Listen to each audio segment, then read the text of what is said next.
to understand the technology. It's for super techies. Anyway, Miss Zandergoth sent the Flashback 4 to 1863 with a mission: to take a photograph of Abraham Lincoln delivering the Gettysburg Address. Miss Z, as she is called, has an obsession with photos of historical events, and especially historical events that have never been photographed before. There is no existing photo of Lincoln giving that speech. Go ahead, look it up. Or just take my word for it. Luke, Julia, Isabel, and David were able to witness the Gettysburg Address in person, but unfortunately, they were not able to bring back a photo of Lincoln delivering it. In fact, they were attacked and jailed. And poor Julia even had the misfortune to step in a pile of 1863 dog poop. To tell you the truth, the Flashback 4 were lucky to get back to the present day with their lives. If you want the full story, again, read the book. The Red Sox took the field to start the second inning. Luke had just come back to the seats with hot dogs for everybody.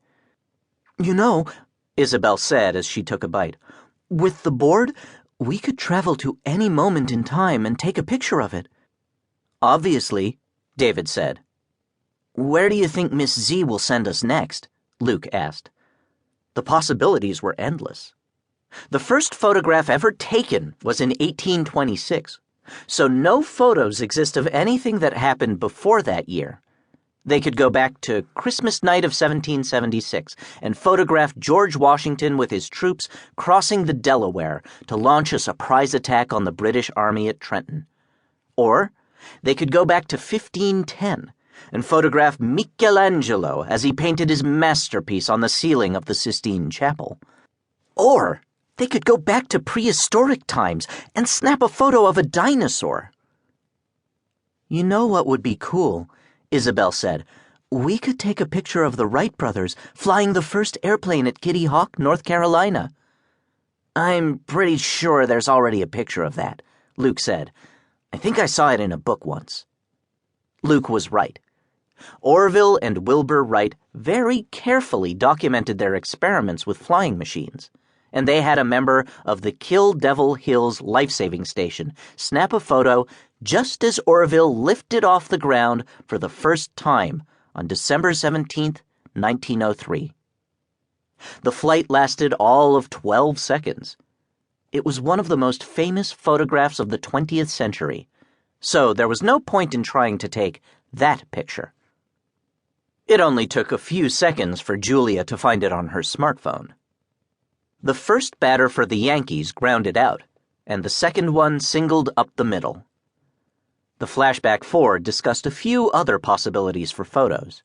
Amazingly, nobody had thought to take a photograph of Generals Ulysses S. Grant and Robert E. Lee signing the agreement to end the Civil War. There was no photograph of Amelia Earhart crash-landing her plane on a remote island in the Pacific Ocean, of course. A photo of the Founding Fathers signing the Declaration of Independence would be amazing. Many famous events in history can only be imagined from paintings that were made of them. As the next Yankee stepped up to the plate, a message flashed on the scoreboard. None of the Flashback 4 noticed at first.